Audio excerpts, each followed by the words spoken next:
जी शुक्रिया जनाब स्पीकर। जनाब स्पीकर, मैं 12:30 बजे सुप्रीम कोर्ट की कार्रवाई का आगाज़ होना है, तो तकरीबन 12:30 बजे बज ही गए हैं।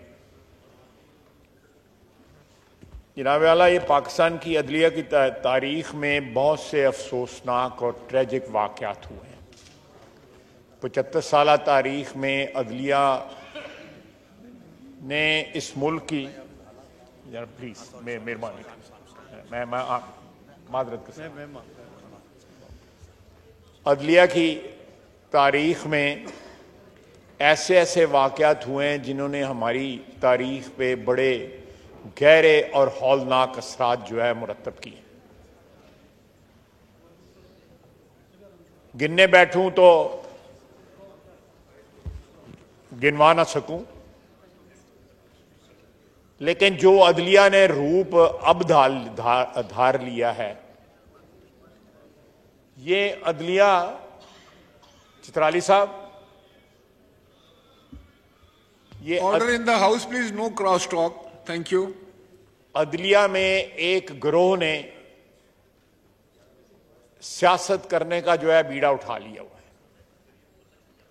वो अदल नहीं कर रहे, वो सियासत कर रहे हैं।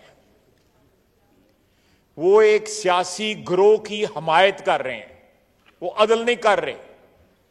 वो कानून और आइन के मुताबिक फैसले नहीं कर रहे। उनकी फैसलों की बुनियाद जो है वो सियासी हमायत पे जो है रखी गई हुई है।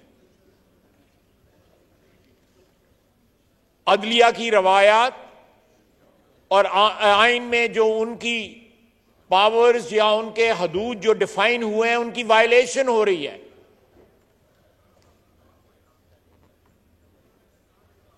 साफ जाहिर है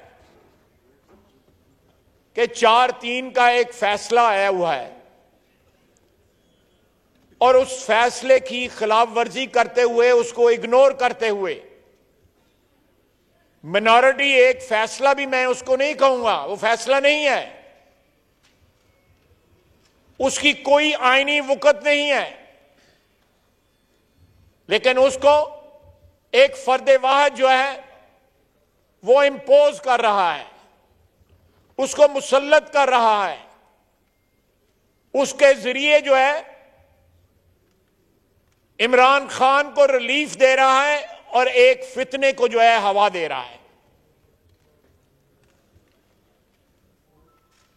जनाबे स्पीकर, वक्त आ गया है कि हम अपनी आईनी, ये पार्लियामेंट जो है अपनी आईनी जो इख्तियारात है उनका इस्तेमाल करें। मैंने जो बताया है ये हमारे जो जज साहिबान हैं 3-2 वाले, उनका मिसकॉन्डक्ट के जुमरे में आता है। पार्लियामेंट को सुप्रीम जुडिशियल काउंसिल को रेफरेंस भेजना चाहिए मिसकॉन्डक्ट का, और आइन के तहत जो भी कार्रवाई दर्ज की गई हुई है आइन की किताब में, उस पर अमल दरामद होना चाहिए। Time has come that parliament assets itself. जो आइन और उसका कानून जो है हमें जो इख्तियारात देता है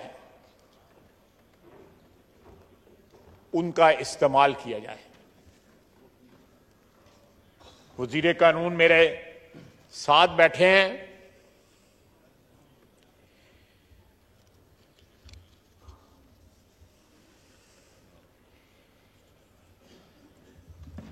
इसी आइन ने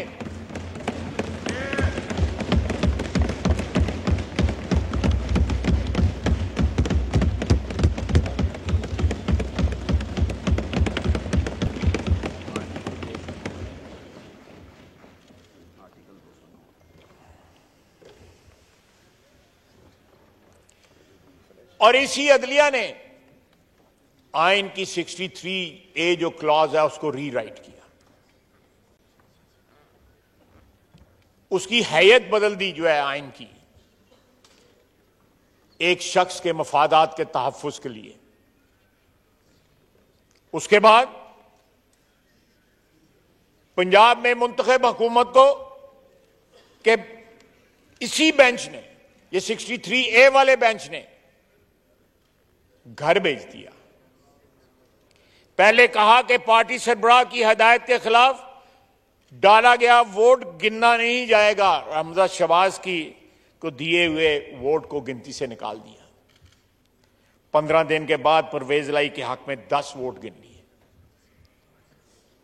जनाबे वाला अदलिया के ये जो जत्थे हैं, अदलिया के जत्थे जो हैं, वो आइन की खिलाफ वर्जी नहीं कर रहे, बल्कि उन तमाम लोगों की पुष्टपनाही कर रहे हैं जिन्होंने कोर कमांडर के घर पे हमला किया था, जिन्होंने हमारी कौमी शोहदा के जो कौमी यादगारें जो हैं, गाजियों की यादगारें जो हैं, हम सियासतदानों के और इस पार्लियामेंट के इख्तलाफात रहे हैं, फौजी हुक्मरानी से इख्तलाफात रहे हैं, लेकिन आज जब फौज जो है वो आइन और कानून के मुताबिक अपना रोल अदा कर रही है, तो हमारी तारीख के वो रोशन बाब जो हैं, जिन पे हमें फख्र है,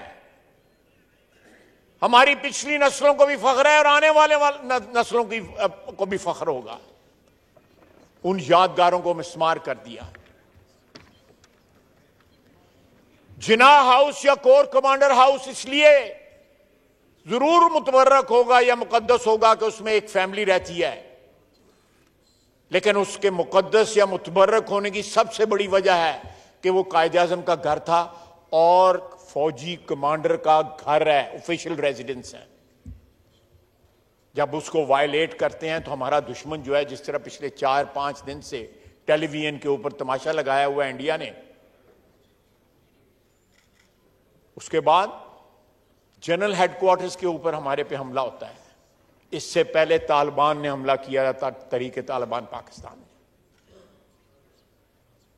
क्या हमारे सुप्रीम कोर्ट को ये बातें नजर नहीं आ रही, या वो इमरान खान के इश्क में इस तरह सदके कुर्बान हो रहे हैं? उनके बस में होता अपनी कुर्सी से नीचे आके उसका आगे जफ्फी डाल देते उसका। कहते हैं मुझे देख के आपको बड़ी खुशी हुई है। जनाब वाला हजरत उमर रज़ियल्लाह अदालत में हाजिर हुए, जज जो है वो एहतरामन खड़ा हो गया। हजरत उमर ने उसको डी नोटिफाई कर दिया जज को। क्या हम इनको डी नोटिफाई कर सकते हैं? मैं इसलिए कह रहा हूं कि सुप्रीम जुडिशियल काउंसिल को रेफरेंस भेजें, ये पार्लियामेंट रेफरेंस भेजे। वक्त आ गया है कि पार्लियामेंट जो है, जो उसका रोल है आइन के तहत, वो मनवाए उस रोल को, हमारे रोल को या हमारे तकद्दस को जो है बड़ा पामाल किया गया माजी के अंदर, बड़ा पामाल किया गया। उसमें हमारा अपना कसूर भी है, लेकिन आज ये ऐवान जो है ये अपना तारीखी रोल जो है वो अदा करे। ये जो लाहौर में बैठे हुए हैं,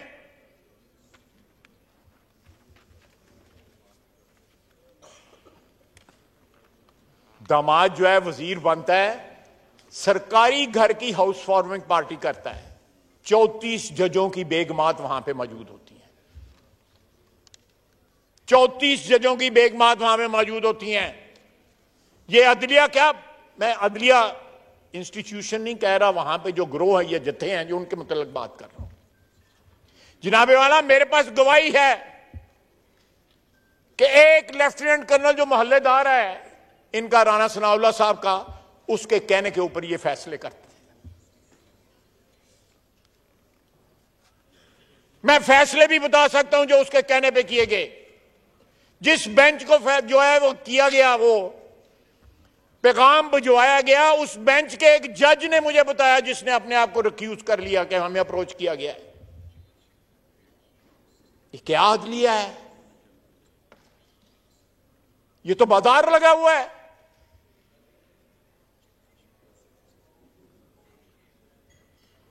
और फिर कहते हैं कि आप जाएं 10-12 बंदे भी साथ ले जाएं, गपशप लगाएं, उसके बाद सो जाएं।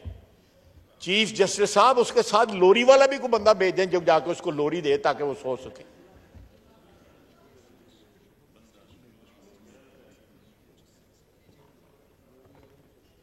ये क्या हो रहा है इस वतन अजीज में?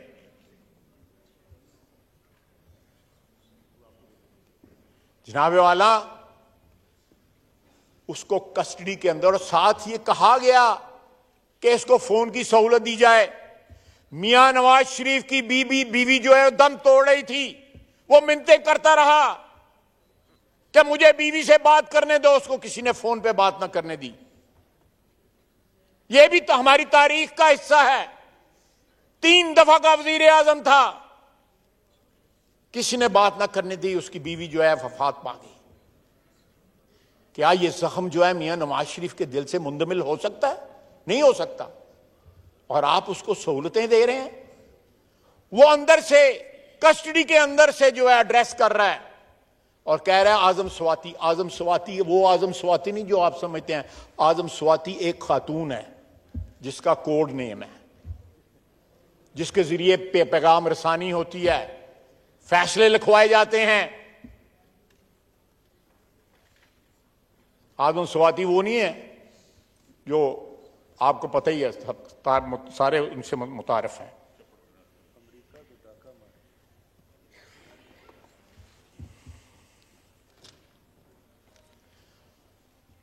मुझे वज़ीर कानून ने बताया है कि इस ऐवान के अराकीन पे मुश्तमिल एक कमेटी तश्कील दी जाए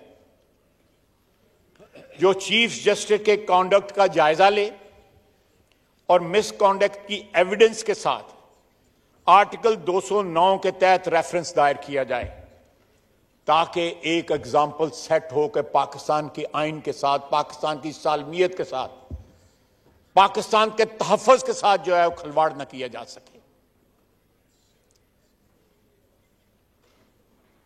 इस वतन अजीज के शार का, रवायात का, यादगारों का मजाक न उड़ाया जा सके। और वो निकल के, बल्कि अभी तक मेरा ख्याल है वो अदालत में बैठा हुआ जहां पे वो पैगाम जो है वो दे रहा था, आर्मी चीफ के खिलाफ उसने शुरू कर दी बात। पहले आर्मी चीफ को वालिद साहब बनाया हुआ था। ये गवाह है, ये मेरा हमारे भाई, हम तो सुनी सुनाई बात करते हैं, ये गवाह है।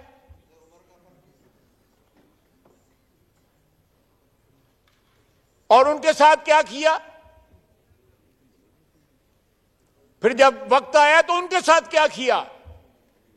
यह शख्स किसी के साथ वफा नहीं करेगा। मट्टी के साथ वफा करने तो बहुत दूर की बात है, किसी के साथ स्वाए अपने मफादात के खिलाफ साथ किसी के साथ वफा नहीं करेगा। और कहता है कि मैंने हिदायत नहीं दी। इसने ये तमाम जो रैम्पेज हुई है मुख्तलिफ शहरों के अंदर, जो तबाही और बर्बादी हुई है, इसने मैसेज दिया है पहले, जो वीडियो मैसेज उसका चला है। और वो खातून वजीर सेहत जो हैं,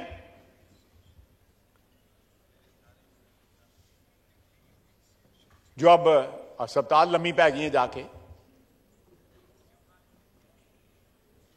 मैं किसी की बीमारी के ऊपर कमेंट नहीं करना चाहता। बीमारी हर एक पे आनी है।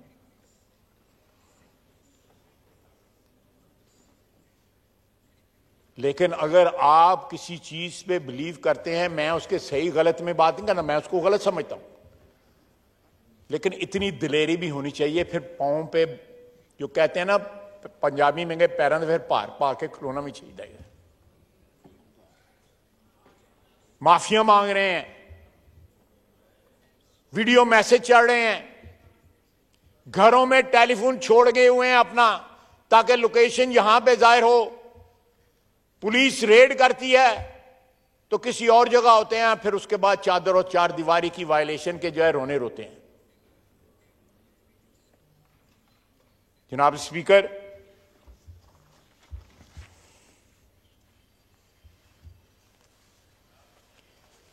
और उसके बाद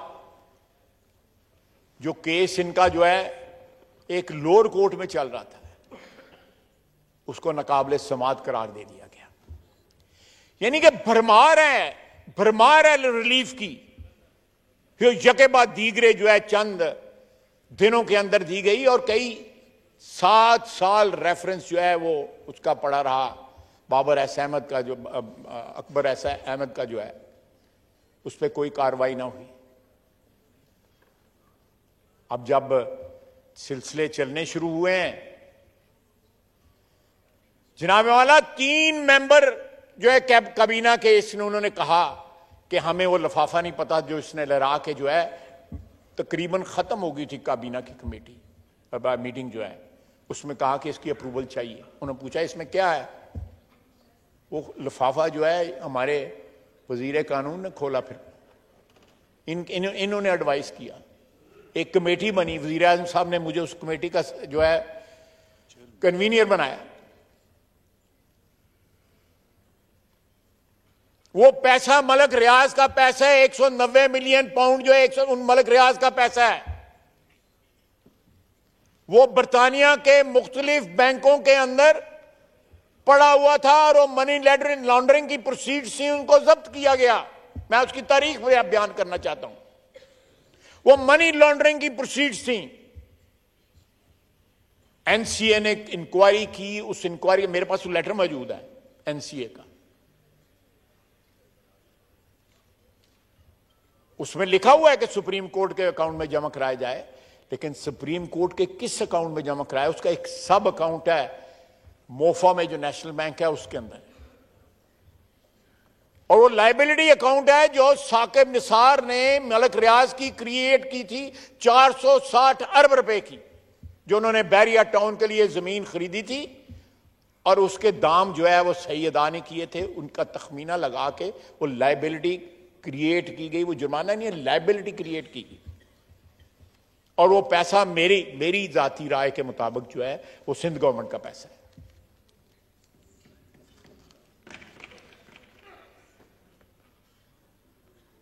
उसमें क्रेडिट कर दिया गया।